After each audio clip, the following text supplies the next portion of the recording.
Alrighty, welcome back, everyone. We just got to those two big time games with Penn State and Notre Dame. Got big time wins, definitely wins that they very much needed.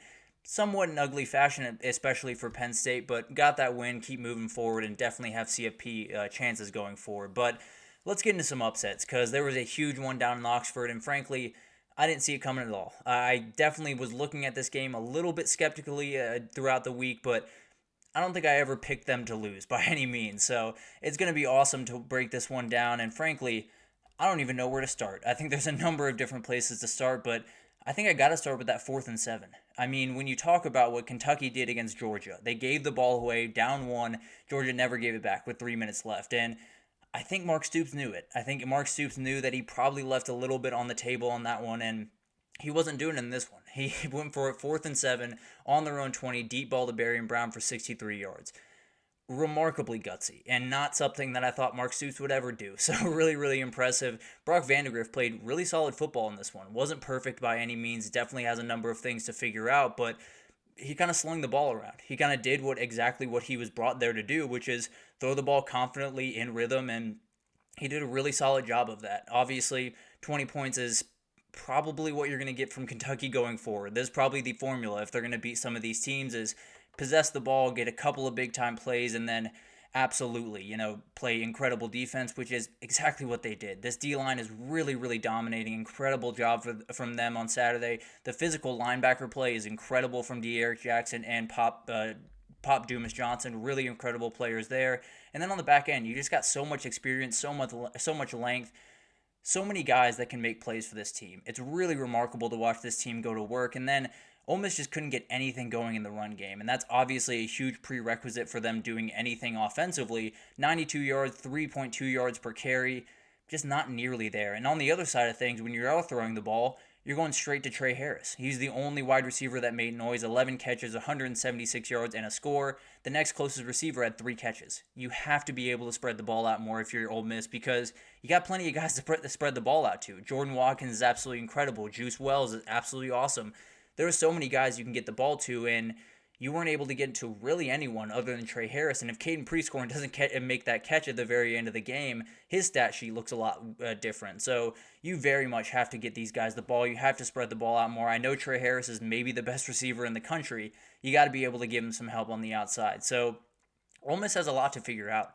They are not physical enough on the O-line right now. They're not even close to physical enough. If they're going to play Georgia, if they're going to play LSU might be a little bit easier. I'll be totally honest with you. But there are a couple of different teams that if they're going to play this way on the O-line, they're going to have a lot of games like this where they leave a lot on the table, where the offense never really gets going, and they lose to a team like Kentucky that, by all accounts, they should absolutely beat. So definitely a huge loss for them. I think this is not a title team right now. We came into the year feeling pretty confident in them, but definitely a little bit skeptical, felt a little bit better throughout the last couple of weeks. This was their first big test, and they came up flat. They did not play physical football. They did not play good football by any means. The offense was very stagnant and really only attacked by one guy, really, in Trey Harris.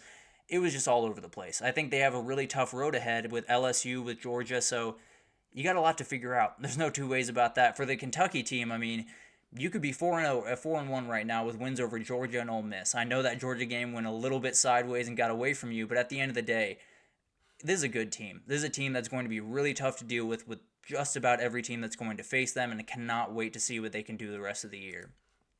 And then we had another one over there in Utah because Arizona went up there and just got a win, just dominated them on defense, and frankly, it sounds like that's the story of this game. Cam Rising, you had one game without Cam Rising where you could play elite defense, handle everything in front of you, and be able to get the win. You need Cam Rising back. Isaac Wilson was 50% completion on the day, 2 interceptions. Only consistent target was really Dorian Singer in this game. They have a number of things to figure out, and the number one is definitely getting Cam Rising on the field. As for Arizona, they found another pass catcher, which is absolutely huge. Keon Burnett is absolutely an incredible tight end. 5 catches, 76 yards, and a score. Incredible score. Noah Fafita threw an absolute dart on that touchdown, but if you can get someone to go along with T-Mac in this offense, you're going to be much more dangerous, and it sounds like they might have gotten their guy. Going to be really fun to watch this offense go forward the rest of the way, and on the defensive side of the ball, the D-line was incredible against a really, really physical attack for Utah. 2.9 yards per carry, 84 yards for Utah. I mean, when you're putting that much on Isaac Wilson's shoulders, you're not really going to be all that successful on offense. So definitely a huge win for this team. This conference just got another twist, and they've gotten a number of others throughout this weekend that we'll get to a little bit later. But man, absolutely massive win for Arizona. Gets them back into the fight. For Utah, you got a lot to figure out. You were the consensus number one team in that conference. Now you're somewhere in the pack, and it's going to be incredible to watch that conference come down to the wire. But man, what a game, and definitely a huge win for Arizona. Gets them back at least in the fight. And then you had this one, and man, I'll get to this one pretty quickly here, but more than anything, I want to get to the catch before we get to anything else. To me, that was not a catch. I'll say that from the jump. I do not think that was a catch. At the same time, you cannot overturn that, because I cannot say confidently that that was not a catch. I cannot say confidently that I saw enough on those video replays to say that absolutely was not a catch. If you call it a touchdown on the field, it should have been a touchdown on the field. That's the end-all, be-all on that. I don't really see another argument, if I'm being totally honest. But at the end of the day, this is the Virginia Tech team that I expected to see this entire year, and it took them a while to get here for sure, but Kyron Jones made tons of off-schedule plays. Byshal Tootin had 141, 2 scores, really, really special. And then you got multiple players involved. 6 players with at least 3 catches in this game. Did an incredible job, and a really dangerous team going forward.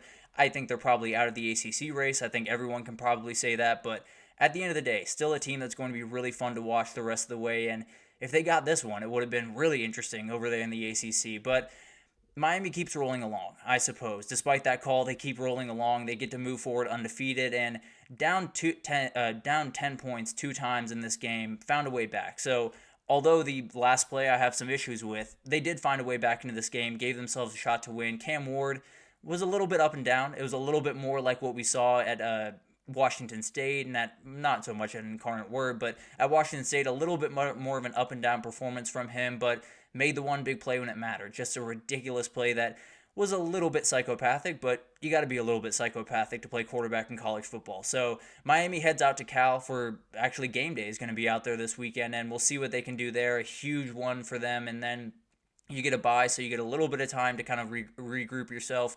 For Virginia Tech, I don't know how you bounce back. I got to be totally honest with you. I don't know how you look at what happened on Saturday and not say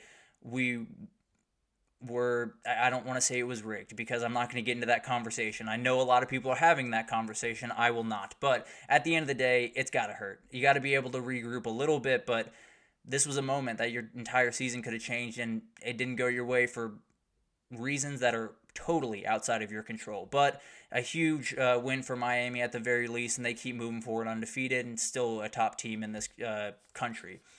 And then you got BYU. I turned off this game. I got to be totally honest with you guys. BYU went up 21-0 very, very quickly, and I said, okay, that's fine. Baylor is Baylor. Let's move it on. And then Baylor find their way back into the game. It was really incredible. They were on 31-14 at half, and then were able to cut it really, really quickly. Touchdown to start the second half, and then added the touchdown to cut it to 6. But just couldn't finish the game. BYU was able to finish this one. BYU's just a good team. I think it's one of those things that I don't think anyone really saw it coming going into the season, but they're 2-0. They're at the very top of the conference with Colorado and Texas Tech. That is where the Big 12 is right now. Absolutely insane conference, and definitely one that is going to be really fun to watch going forward. BYU had 4 touchdowns on the first 4 drives. They had as many field goal drives as interceptions the rest of the game. You got to figure that out. You can't just start fast and then decide you're going to sit on your laurels. You have to be able to finish games throughout, especially in the Big 12 when there's no one that really stands out among the rest. You're going to have to make sure that you keep your wits about you throughout an entire game. But at the end of the day, got to win, move forward, and definitely still very much in the conversation for the Big 12 title. And then you had an interesting one for Western Kentucky and Boston College, because Western Kentucky was in full control for this and pretty much this entire game. Boston College escaped with this one, got their first lead of the game with 3:30 left in it. It was absolutely incredible, and the main reason was Thomas Castellanos was not in this game. It was Grayson James starting, and huge shout out to him. Was not a perfect performance by any means, but got enough. Did just enough to win this game, and hopefully you'll have Thomas Castellanos back next week. Sounds like it was just an illness, so should be back next week, but 2 huge turnovers from WKU in the second half turned into 57-yard and 20-yard touchdown drives. Just a couple of mistakes. That's all it takes for these upset bids to kind of fall apart, and Western Kentucky had a huge chance on Saturday that they saw slip right through their fingers. And then you had NIU that was weirdly on track for one of the funniest and one of the weirdest paths to the CFP you have ever seen. When they lost to Buffalo, but you have wins over Notre Dame and at NC State. You have every ability to possibly make a run at the playoff. Obviously, coming out on the wrong side probably knocks them out, but the group of 5 is all over the place right now, so we'll see what happens. NC State was not able to get the run game going against NIU, and they very badly have to. It's something that if they can't get that going the rest of the year, there is not a game that they can't lose on this schedule. I'm just being totally honest. I think NIU is a really fun team to watch. Antonio Brown and Ethan Hampton are very, very fun. Obviously, did not have their best day on Saturday, but definitely a team that's worth your time, especially when we get to MACtion time of year. If you flip them on a Tuesday or Wednesday night, you will not regret it. It's a very, very fun team.